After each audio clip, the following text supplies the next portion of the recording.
अस्सलाम वालेकुम students, welcome to Fast Logic Lounge. हम डिस्कस कर रहे थे कैलकुलस बैसम यूसफ एक्सरसाइज नंबर 9.6, जिसमें हमने सीखा था कि हम अगर एक फंक्शन और उसकी डिपेंडेंस एक से ज़्यादा वेरिएबल्स पर हो, फॉर एग्जांपल दो वेरिएबल्स पर हो, तो हम उस फंक्शन का एक्सट्रीमा किस तरह से फाइंड करते हैं। तो अब यहाँ पर हम क्वेश्चन नंबर 7 को डिस्कस करने जा रहे हैं। यहाँ पर भी हमने फंक्शन का एक्सट्रीमा ही फाइंड करना है। तो क्वेश्चन 7 आपके पास है, फंक्शन की डिपेंडेंस दो वेरिएबल्स पर है और फंक्शन आपको दिया हुआ है 18x² minus 32y² minus 36x minus 128y minus 110। आपने यहाँ पे क्रिटिकल पॉइंट्स पहले तो फाइंड करने हैं, उसी से आप अपना फंक्शन का मिनिमा या मैक्सिमा फाइंड कर सकते हो। क्रिटिकल पॉइंट्स को फाइंड करने के लिए आपके पास ज़रूरी है कि आपके पास पार्शियल डेरिवेटिव्स निकले हुए हों। तो सबसे पहला हमारा काम ये है कि हम यहाँ पर पार्शियल डेरिवेटिव्स निकालेंगे। अगर आप पहले 6 क्वेश्चंस को अच्छे से समझ चुके हैं तब तो आपको बहुत आसानी होगी इन क्वेश्चंस को समझने में, वरना अगर आपने पहले 6 क्वेश्चंस को नहीं समझा तो सबसे पहले आप क्वेश्चन नंबर 1 को जाकर देखें, जहाँ पे मैंने डिटेल में स्टेप्स भी बताए हैं कि किस तरह से हम फाइंड करते हैं मैक्सिमा या मिनिमा, और वहाँ पे थ्योरम पढ़ाया गया है। तो क्वेश्चन 7 है, सबसे पहले मैं पार्शियल डेरिवेटिव लेने वाली हूँ एक्स और वाई की रिस्पेक्ट से। जब मैं एक्स की रिस्पेक्ट से लूंगी तो यहाँ पे पावर रूल लगेगा, तो मेरे पास 36x आ जाएगा। इसमें इसमें और इसमें इन तीनों टर्म्स में एक्स वाली टर्म ही नहीं है, ये तीनों कांस्टेंट है, तो इनका डेरिवेटिव 0 आ जाएगा। यहाँ पर एक्स की रिस्पेक्ट से एक्स का डेरिवेटिव 1 आ जाएगा, तो मेरे पास क्या रह जाएगा -36। एक्स की रिस्पेक्ट से एक दफा डेरिवेटिव लिया, अगेन इसका एक्स की रिस्पेक्ट से डेरिवेटिव लूंगी तो एक्स वाली एक ही टर्म है, यहाँ से आ जाएगा डेरिवेटिव 36, ये कांस्टेंट है, इसका डेरिवेटिव 0। इसी तरह जब मैं वाई की रिस्पेक्ट से डेरिवेटिव लूंगी तो वाई वाली ये दो ही टर्म्स हैं, इधर भी पावर लगेगा, पावर स्टार्ट में, पावर में से एक कम, पावर के बगैर डेरिवेटिव तो आ जाएगा -64y और यहाँ पे -128 आ जाएगा। अगेन वाई की रिस्पेक्ट से डेरिवेटिव लूंगी तो वाई वाली एक ही टर्म है, तो यहाँ पे वाई की रिस्पेक्ट से वाई का डेरिवेटिव 1, तो मेरे पास क्या रह जाएगा -64। देन मैंने फंक्शन का विद रिस्पेक्ट टू एक्स जो डेरिवेटिव लिया, अगेन उसका वाई की रिस्पेक्ट से लूंगी, या जो वाई की रिस्पेक्ट से लिया हुआ है उसका एक्स की रिस्पेक्ट से लूंगी, दोनों का आंसर इक्वल आता है। यहाँ पे देखें एक्स का जब वाई की रिस्पेक्ट से लूंगी तो वाई वाली कोई टर्म में नहीं है तो 0, और अगर वाई का विद रिस्पेक्ट टू एक्स लेती हूँ तो यहाँ पे एक्स वाली भी कोई टर्म नहीं है, तो यानी दोनों का आंसर 0 आएगा, इसलिए ये दोनों इक्वल होते हैं। अब मुझे क्रिटिकल पॉइंट्स फाइंड करने के लिए क्या करना है, फर्स्ट ऑर्डर पार्शियल डेरिवेटिव यानी एफ एक्स और एफ वाई की वैल्यू को 0 के इक्वल पुट करना है। तो यहाँ पे मैंने इनको 0 के इक्वल पुट किया है। जब मैंने फर्स्ट डेरिवेटिव एफ एक्स को 0 के इक्वल पुट किया, यहाँ से 36 कॉमन आ रहा था तो मैंने कॉमन ले लिया।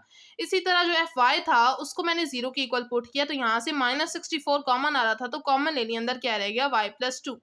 इन दोनों को मैंने इक्वेशन 1 और इक्वेशन 2 का नाम दे दिया।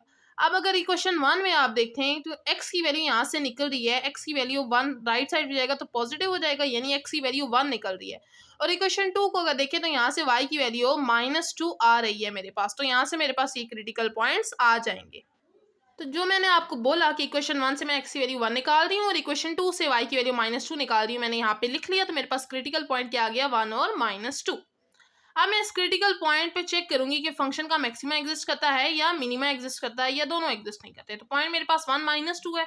सबसे पहले मुझे यहाँ पे डी निकालना है, डी निकालने के लिए मुझे ए बी और सी तीन वैल्यूज चाहिए, तो मैं यहाँ पे निकालूंगी। ए हम कहते हुए हैं एफ एक्स एक्स को at point x y, f x x का आंसर 36 था, मैंने पुट कर दिया। यहाँ पे अगर एक्स या वाई में से कुछ भी लिखा होता तो हम एक्स की जगह 1 और वाई की जगह -2 पुट कर देते।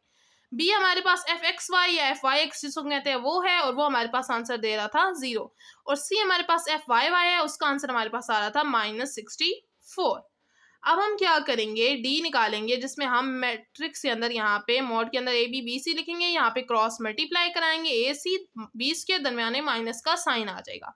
ए की वैल्यू 36 है, सी की वैल्यू -64 और बी की वैल्यू 0 है। 36 को -64 से मल्टीप्लाई कराऊंगी, मेरे पास आ जाएगा -2304।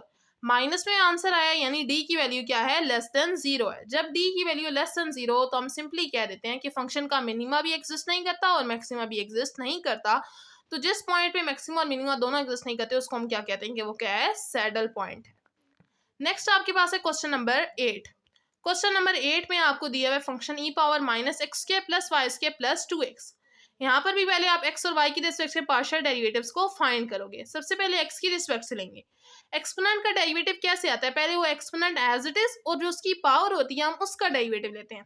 तो यहाँ पे हमने x की रिस्पेक्ट से डेरिवेटिव लेना है, तो देखें पावर का डेरिवेटिव क्या आएगा, बाय माइनस है वो बाय रहेगा, x² का डेरिवेटिव आएगा 2x, y क्या है x की रिस्पेक्ट से कांस्टेंट है तो इसका डेरिवेटिव 0 आ जाएगा, प्लस यहाँ से 2 एज इट इज आएगा एक्स की रिस्पेक्ट से, क्योंकि एक्स का डेरिवेटिव 1 आ जाएगा। तो मैं जब माइनस को अंडर मल्टीप्लाई कराऊंगी क्या आएगा, -2x और -2, तो मैंने यहाँ पर लिख लिया।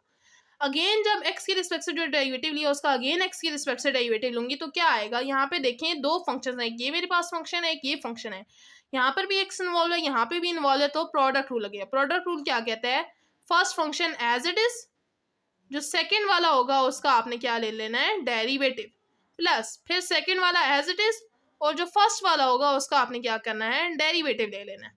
तो अब मैं यहाँ पे मेरा फर्स्ट फंक्शन ये है -2x-2, इसको मैंने एज इट इज रखा, इसका डेरिवेटिव लूंगी ई पावर -x² + y² + 2x का, तो एक्सपोनेंट पहले एज इट इज और इसकी पावर का डेरिवेटिव क्या आएगा, -2x-2, जिस तरह ऊपर निकाला है। तो ये मेरे पास ऊपर मैंने स्क्वायर लिख दिया कि इसका एंगल का डेरिवेटिव पावर का भी यही आएगा ना, तो मैंने एक ही दफा ऊपर स्क्वायर लिख दिया।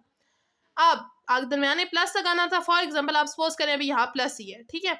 अब सेकंड फंक्शन को एज इट इज रखना है, यानी ये एक्सपोनेंट वाला फंक्शन एज इट इज और इसका डेरिवेटिव लेना है, -2x-2 का, 2 तो कांस्टेंट होगा, x की रिस्पेक्ट से यहाँ पे डेरिवेटिव 1 आ जाएगा, तो क्या आ जाएगा -2, तो जो प्लस था फार्मूले का वो प्लस माइनस माइनस बन गया, तो -2 और एक्सपोनेंट एज इट इज।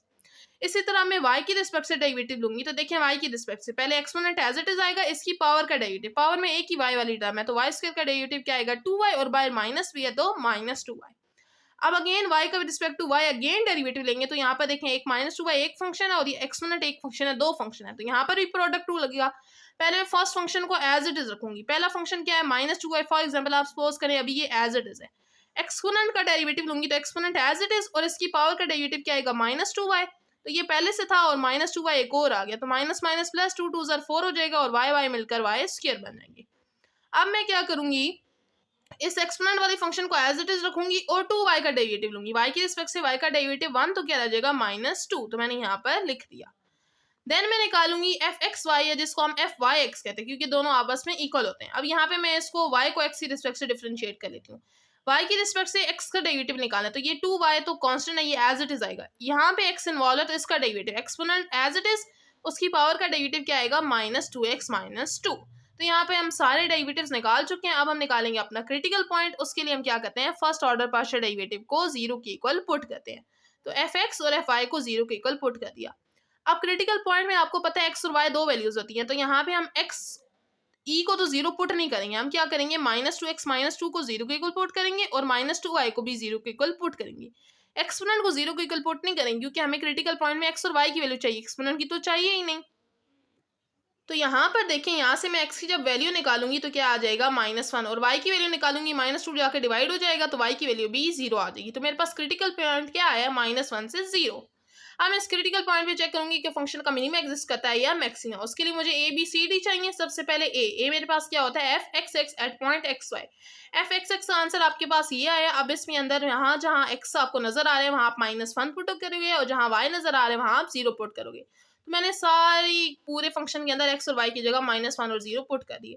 यहाँ पर आप देखिए माइनस माइनस प्लस हो जाएगा, 2 1 2, 2 -2 आंसर 0 करेगा, तो ये पूरा फंक्शन 0 से मल्टीप्लाई होकर 0 हो जाएगा और मैंने 0 लिख दिया। यहाँ पे देखिए -1 का स्क्वायर 1 और यहाँ से प्लस माइनस माइनस -2, तो अंदर रह जाएगा 1 - 2, ये माइनस होगा, -1 रह जाएगा, -1 बाहर वाले माइनस से मल्टीप्लाई होगा तो +1 बचेगा, यानी -2e आ गया।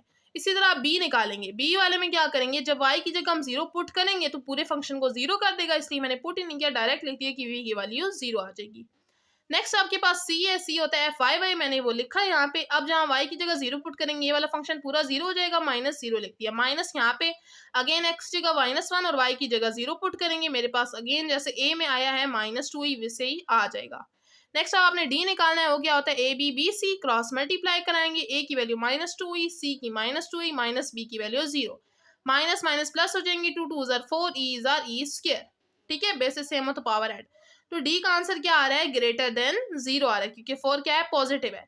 जब हमारे पास डी का आंसर ग्रेटर देन 0 आता है तो हम ए को चेक करते हैं। अगर ए का आंसर भी ग्रेटर देन 0 हो तो हम कहते हैं फंक्शन का मिनिमा एग्जिस्ट कर रहा है। लेकिन अगर ए का आंसर लेस देन हो क्या नाम है 0 से, तो हम कहते हैं फंक्शन का मैक्सिमा एग्जिस्ट करता है। तो यहाँ पे फंक्शन का आंसर, ए का आंसर लेस देन 0 है तो हम कहेंगे फंक्शन का मैक्सिमा एग्जिस्ट कर रहा है। तो ये था आज का लेक्चर जिसमें हमने दो क्वेश्चंस को डिस्कस किया, जो थे क्वेश्चन 7 और 8। नेक्स्ट लेक्चर में हम नेक्स्ट क्वेश्चंस को डिस्कस करेंगे।